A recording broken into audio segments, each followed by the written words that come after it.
ఏదైనా ఒకటే భగవంతుని ఆశీస్సులతో మన తల్లిదండ్రులు పెద్దల ఆశీస్సులతో చిన్నప్పుడు నేర్పించినటువంటి ఆచారాలను మర్చిపోకూడదు ఎవరు. భోగి అంటే దానికి ఒక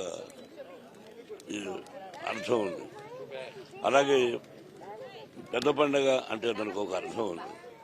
ప్రతిదానికి ప్రతి ఒక్క రోజు 4-5 రోజులు ఒక్కొక్క పండుగ పశువుల పండుగ ఉంది. పాత ఆచారాలను మర్చిపోకుండా ఆ సంస్కృతిని గౌరవిస్తూ మనం ఇలా భోగి చేసుకొని దానికి చాలా మంది తెలియదు. భోగి అంటే ఎందుకు, బలిచక్రవర్తి పాతాళంలో ఉంటాడు, ఆయన రోజు బయట వస్తాడు.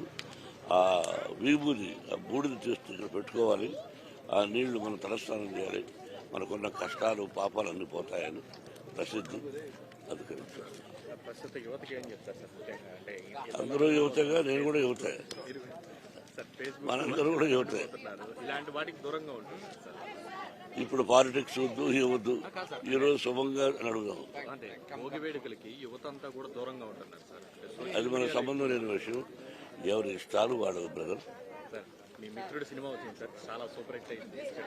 ఇది నేను ఇప్పుడు సినిమాల గురించి మాట్లాడను, అందరూ క్షేమంగా ఉండాలి. నేను ఇప్పుడు భోగిని గురించే మాట్లాడతాను.